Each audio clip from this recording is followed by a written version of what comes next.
If you're sick of forgetting what you read and you want to grow your critical thinking, then you should try writing book reviews. I've been writing them for years, and I'm not a journalist or an editor, but you don't have to be, because book reviews are a tool for learning and not just something you read online. I use them to understand ideas, to read actively, and to give me this sense of completion as I work my way through the reading list. It takes a lot of time and effort. I'm not going to lie to you and say it doesn't, but if that's the price that you pay for wisdom, then so be it. It's a good thing. I'm going to walk you through my personal method, why it works in the first place, and how you can adapt it to suit your needs better. Because we're all different, and I'm not going to assume that my method's the end all be all. That's just dumb. Let's see how it works, because it could change your reading forever. My definition of a book review is broader than what you might be thinking. Now, traditionally they are critical analysis of the book as a piece of art. What did the book do well? Was it well written? Did it fall short? Stuff like that. My method does include all that, but not everything inside is necessarily critical. Some bits are informative, some bits are just entertaining. And I like to think of it as a snapshot of the book, as if you're making a scrapbook of your reading experience and finding cool bits all throughout, without necessarily being judgy the whole way through. That might sound confusing, but it's going to make much more sense when you actually see it in action. This is my planning page from a recent novel I finished. Now, it's ugly as shit, so I'm going to make a new, fresh copy from scratch just to show you.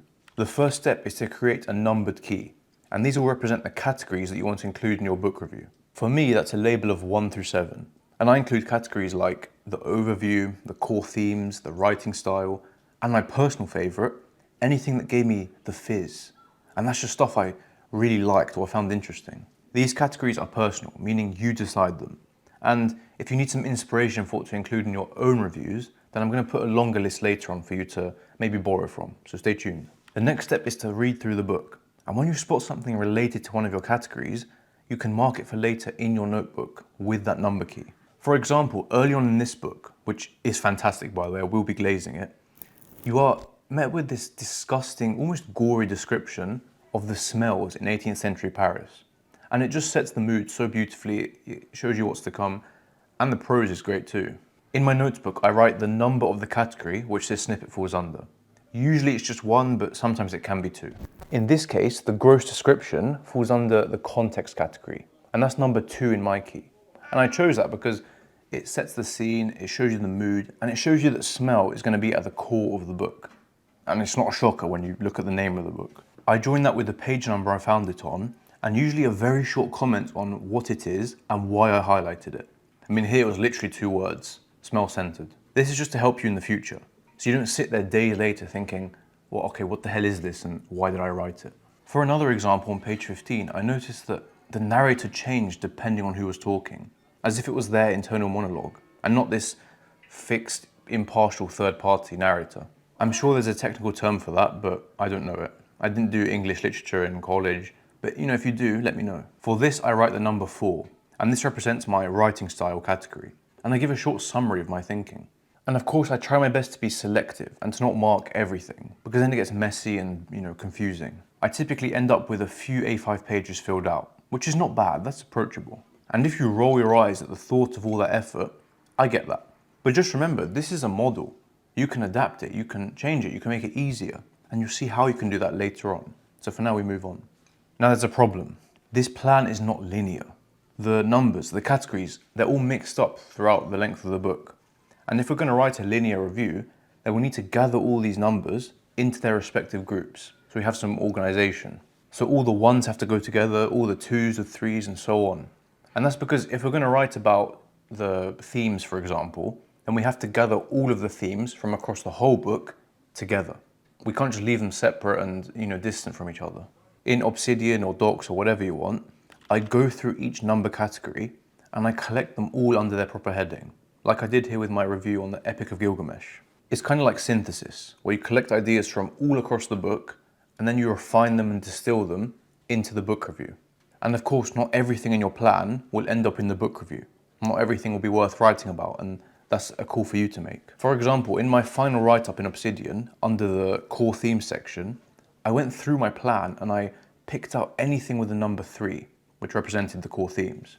I gathered some quotes, some thoughts, some explanations, everything relating to those themes of a humility, duty, morality, and so on. And each point culminated into this short section of writing. It was the best of the best, the things that really stood out. Complete each section, and that's it. That's your book review. But why do all this work? What's the point of it? Well, there's three big juicy benefits. And the first one is that this is the peak of active reading. It doesn't get more active than this. Active reading is when you stop being a spectator and you become a participant. You're speaking with the author. Not literally, because they're dead half the time, but you're bouncing ideas around, you're asking questions, you're arranging your thoughts. And a lot of that can only happen through writing, through this act of thinking on paper. When you're in the planning stage of your review with the key, you have to tune your brain to look for certain things. And that's active reading. And I noticed that because when I told myself, okay, you're going to look for the core themes, the writing style, this and that, I was reading more carefully and with more intention because I was trying to find these things. Otherwise, it's easy to just drift off and zone out, as if you're reading without ever actually reading. The second stage, where you distill everything into your big review, well, that's also a powerful way to learn. Here, you have to be selective and focus only on parts that either stood out to you or were central to the book. And that's really bloody difficult, because it's not easy to condense a whole story into a few paragraphs. But that is exactly why it helps you retain so much. You have to strip away the tangents and focus on the core of the story. You have to spot the themes without anyone telling you what they are. And you have to make a decision on what matters in the bigger picture. This exercise gives you agency. You're not just a consumer anymore, but the creator. And because of this responsibility, you have to understand the ins and outs of the books. You have a stake in it, and that's what helps you remember more and really understand what is in front of you. The second benefit is that it keeps you critical.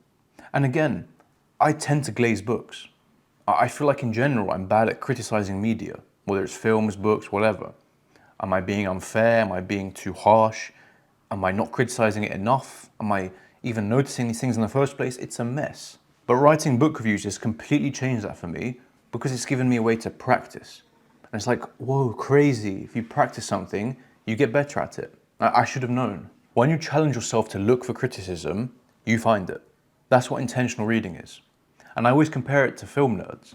You might say that film nerds struggle to just enjoy a film casually.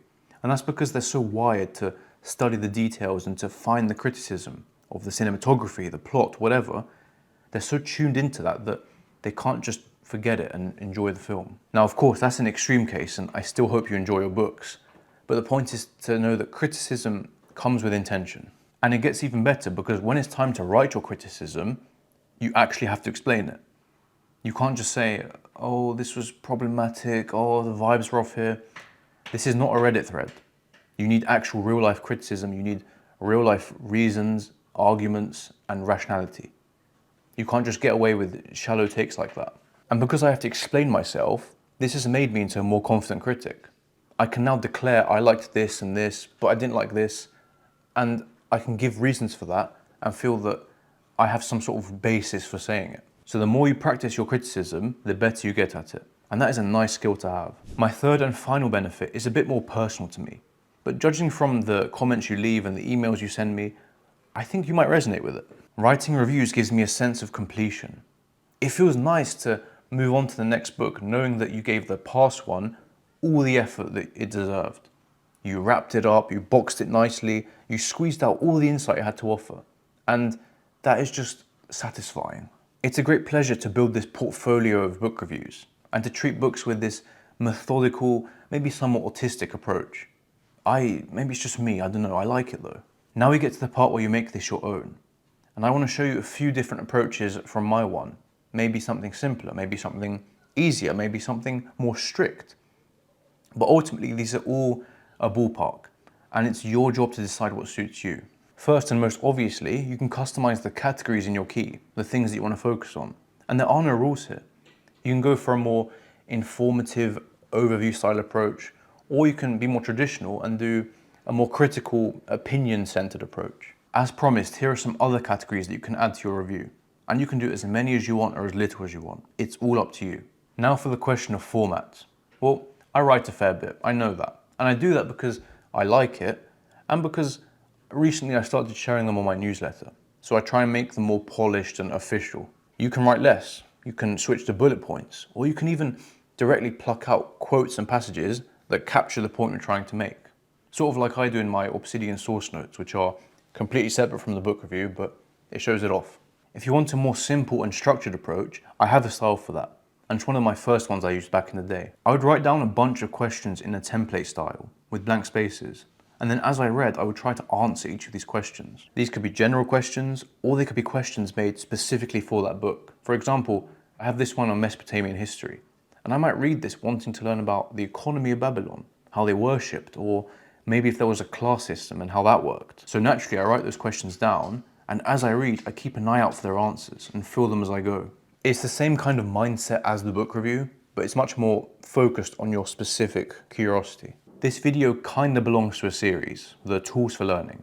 And if you're interested in other tools that you can use to, understand your books, to articulate yourself, to think originally, I'll link a few on the screen here. And of course, thank you so much for watching. I really appreciate it. I'm grateful for your time. And as always, the comments section is open. I love to hear what you have to say.